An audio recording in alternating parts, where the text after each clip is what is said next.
Are you listening? John, you with me? Yes. All right. About 14 or so years ago, I taught at Jefferson Middle School in the city. You know where Jefferson Middle School is? It's kind of off, pardon me? Is it on Jefferson Road? No. It's kind of off Emerson and State, and it's not a very good part of the city. Okay, it's not, just kind of known as just not a good part of the city. There's a Wilson Farms right there in the corner, like across the street. You know where it is? Okay. Al Stan. You know Al Stan, where you get the Italian ice? Huh? Yeah, I think so. You're over there. So I used to stop and get coffee at the Wilson Farms right there every day. I got to know the people who worked there pretty well. So one day, I forgot to set my alarm the night before. So I woke up and I'm running a half hour late. And I freak out and I call school. I'm running late. I'm very sorry. And they're very nice about it. Secretary, hey, take your time. Don't worry. We'll cover you. Just make sure you get here when you get here. So I go and I stop and get my coffee because she said to take your time, so I'm taking my time. So I go to get my coffee and I turn a corner and you get to the end of I think it's Bloss. You take a left and Jefferson's right there and you drive down the road and there's on the corner there's a Wilson Farms. And I see sirens, police cars, ambulance.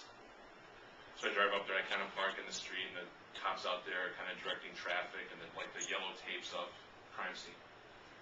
And I walk up to the police officer and what happened? So there was a holdup. There were shots fired about a half hour ago. Wow. Your guardian angel saved you. Well, I don't know. But it made me think. Right? You like that story? Yeah. Here's another one. Can you handle another one, Jordan? It was about 15 years ago. 20, not 20, about 15 years ago. So I'm living down here and I get a call. My dad was still working at the time. He injured himself at work, had a really bad back. And in order to get medically cleared to go back to work, you had to go get an x-ray taken and the doctor had to say, yep, you're fine, you can go back, right? So on that day, the x-ray technician that normally works at this doctor's office, this medical office, is not there, and there's some kind of substitute on-the-job training type person there.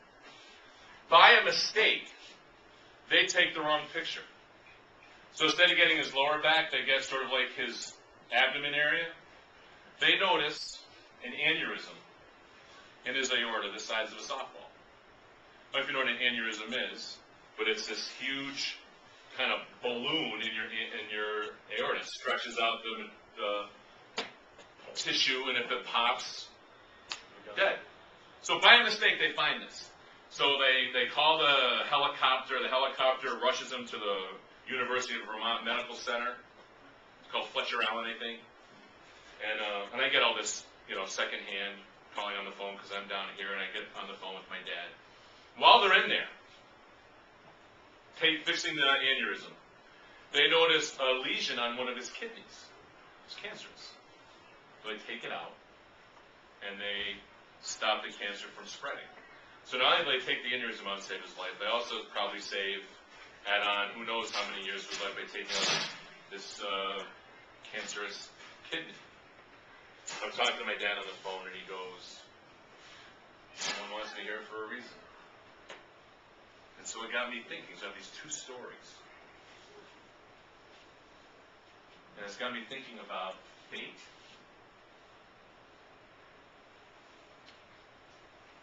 Or coincidence. What's the difference? Who believes in fate? What is fate? Sarah, what is fate? I want your destiny turned out to be.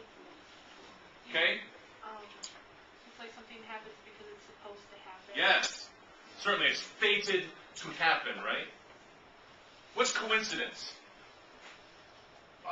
Irony. What would I get, or no? I don't know. John?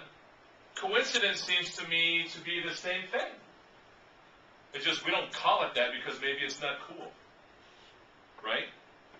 What a coincidence that two people wear the same shirt. Well, why is that not fate? Right? Seems to me fate is when it works out and when it's cool. Right? So like for me, not turning the alarm on the night before and being a half hour late and missing being involved and maybe even shot and killed, how devastated would you be knowing that I was not your teacher? Because I'd be dead. Right? Or what happened to my dad? It's kind of a coincidence, isn't it? That I didn't turn my alarm clock on. You know what I mean? So what does this have to do with anything? It has everything to do with Romeo and Juliet. Because Romeo and Juliet is a story driven by fate. Romeo falls in love with Juliet because he goes to a party that he was not invited to. Right? He goes to the party because an illiterate servant asks him, hey, can you read this list of people that I'm supposed to invite? So, by chance, Romeo encounters this person who is given this list of people to invite to this party, and he can't read it. So he gives it to Romeo. Romeo reads that Rosaline is going to be there. And Rosaline is the one he is supposedly in love with, right? And so he goes to see Rosaline. But who does he see? You see that? So was it fate that he encountered this illiterate servant?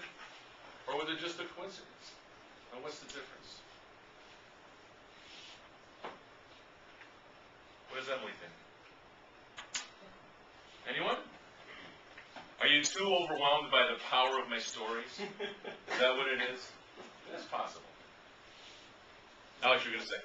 I was going to say, I don't believe in fate exactly because nothing more I hate than when I see a kid die of something terrible. Like I was watching Extreme Makeover and the father walked into the lake with his girl on top of the shoulder and accidentally drowned. And the people in the background saying, well, it was her time to go. This little 3-year-old girl. Now that nothing makes me more mad in the world. So that's why when people say it's her fate, this and that, there's no way that was supposed to happen. I highly doubt that 3-year-old girl was supposed to drown. Yeah. Well, to me, it goes to the belief in things not seen, right? Like those of us who believe in God, we have no evidence that there's a God, but we have this thing called faith. We have faith that everything that we've been told and that there is a God, and that's fantastic. And a student yesterday raised his hand and said, I believe in faith because I believe in God. I believe God has a plan for me. And I said, that's beautiful. I am not having this discussion to challenge his views on religion or to change his views on religion. I'm saying this to get you to think in a different way. Is that all right? Are you going to run home and tell your parents your English teacher's a heathen? No, I don't care. Not true, but okay. So I don't know what the difference is between faith and coincidence, or between faith, and coincidence. But I tell you that story because this play is very much driven by fate. Okay. I don't know if I should tell you this. I'm going to tell you this. At one point, Romeo looks up to the heavens and he says, I defy you, stars. And by saying that, he's saying, I don't care about fate. But by doing that, isn't he doing what fate has in store for him? A little freaky? Should we break out the Ouija board? Okay? Any questions at all?